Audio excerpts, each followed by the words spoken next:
Что касается энергии будущего. Вот смотрите. Современная наука считает, что существует только настоящее. Будущего нет. Материалистическая наука говорит, вот то, что нас окружает, это есть реальность.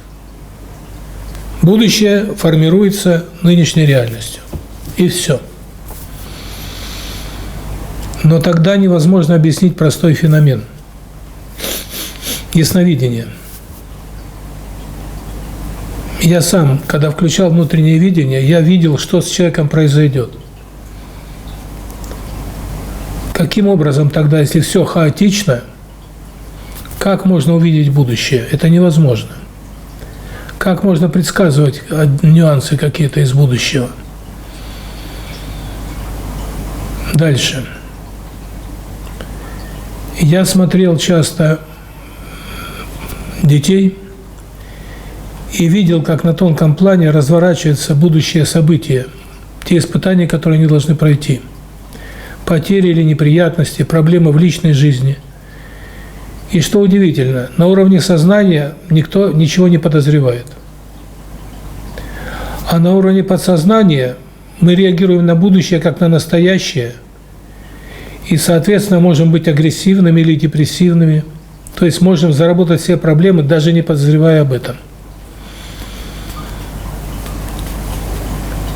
И я пришел к тому же выводу, к которому сейчас начинает приходить современная наука. Будущее – это реальность, такая же, как и настоящее.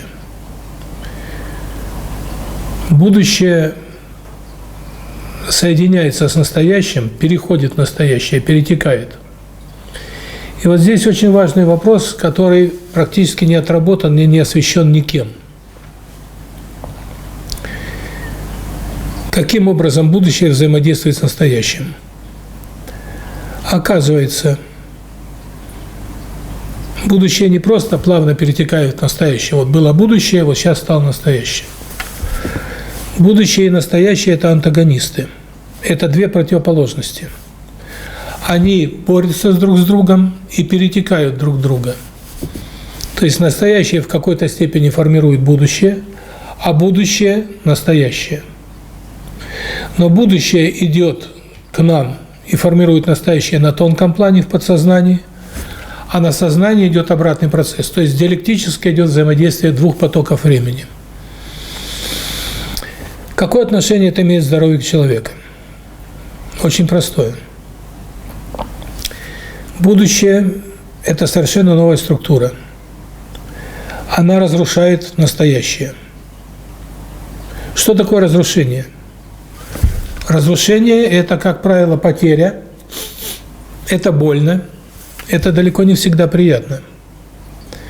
Поэтому, как ни странно, даже то будущее, на которое мы надеемся, приходя к нам, может давать очень серьезные изменения, разрушения, и в зависимости от того, как мы реагируем на будущее, у нас будет разворачиваться все остальное. Вот представьте, Христос говорил: возлюби врагов своих. Вроде бы, зачем любить своих врагов? Но наше подсознание работает не в том режиме, в котором работает сознание. Кто для нас враг? Кто приносит нам боль? Кто нас разрушает? Но самую большую боль, а это боль души, приносит близкий, любимый человек. Поэтому, если мы привыкли ненавидеть своих врагов, то боль от близкого человека мы не перенесем. Мы будем его ненавидеть всеми фибрами души. А есть закономерность. Чувство любви священное. И когда мы кого-то любим и начинаем его ненавидеть, то вся наша ненависть разворачивается, чтобы не убить его, и мы начинаем убивать себя. Возникает программа самоуничтожения. И вот эта программа может сделать нас тяжело больными буквально за считанные дни или недели.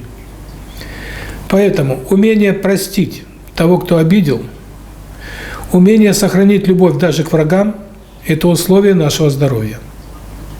С врагом можно бороться, взаимодействовать, конфликтовать, но нельзя его ненавидеть. И об этом сказано в священных книгах. Вскользь, кратко, но сказано. Так вот, если мы привыкли на потерю реагировать ненавистью, осуждением и обидой, то мы в общении с людьми будем всегда испытывать дискомфорт. Почему? Потому что любое общение – это конфликт, в котором мы где-то чем-то должны пожертвовать. Своими амбициями, своей правотой, своими какими-то установками. То есть пойти на компромисс, где-то уступить. А это жертва, это потеря, и это разрушение. Поэтому тот человек, который не может жертвовать, тот человек, который не привык сдерживать свои желания и свои амбиции, он общаться толком не сможет. Американские ученые установили, наблюдая несколько десятилетий за большой группой человек, установили очень интересную вещь. Главный фактор долгожительства – не деньги, не положение в обществе, не еда, не место проживания. Оказывается, главный фактор долголетия – это умение общаться. А умение общаться – это умение жертвовать, прощать, ориентироваться на любовь, на понимание, уметь сдерживать свои желания. Из этого всего формируется умение общаться. Но общаемся мы не только с людьми. Мы общаемся и с будущим. Мы общаемся с окружающим миром, с временными потоками. Так вот, чем, скажем так, чем сильнее меняется наше будущее, тем активнее будет разрушаться наше настоящее. И тот человек, кто не привык и не умеет жертвовать, тот, кто не хочет развиваться, тот, кто не умеет прощать, тот будет подсознательно в штыки воспринимать будущее. И вот идет к нам новое будущее, мы должны меняться, а мы меняться не хотим. Мы в ответ реагируем подсознательно на это будущее обидой, осуждением, недовольством. Но агрессия к будущему – это всегда программа самоуничтожения. И что получается? Идет будущее, я о нем ничего не знаю. Мое подсознание включается, начинает с ним реагировать, взаимодействовать. Вылетает агрессия, разворачивается, и у меня обнаруживается серьезное заболевание. Я иду к врачам. Врачи разводят руками, дают лекарства, результат нулевой. Почему? А потому что я пытаюсь убить будущее. Это убить Вселенную. Своим недовольством, раздражением и обидами. И пока внутри у меня этот протест к будущему идет, я неизлечим. Так вот, для того, чтобы подготовиться к новой энергии, и чтобы принять ее, и не заболеть, нужно уметь жертвовать, прощать, уступать, чувствовать другого, входить в его положение. Нужно не бояться будущего, потому что страх – это агрессия. Нужно быть добродушным. Почему эта тема стала такой важной? Потому что мир меняется. Мир меняется на наших глазах. Я об этом говорил 25-30 лет назад. Особенно серьезные изменения начнутся с 2020 года. Они начинаются.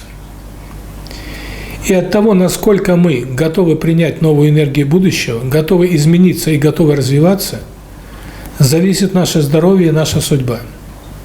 И не только наше здоровье и наша судьба, но и судьба наших детей и внуков. Поэтому очень важно сейчас научиться видеть во всем божественную волю.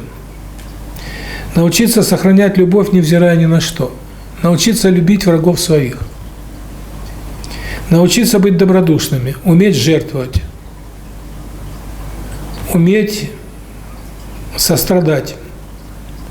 То есть, насколько мы правильно умеем общаться с другими людьми, настолько мы правильно будем общаться с будущим. Еще раз хочу подчеркнуть. Главный фактор долголетия, значит и здоровья – это умение воспринимать будущее.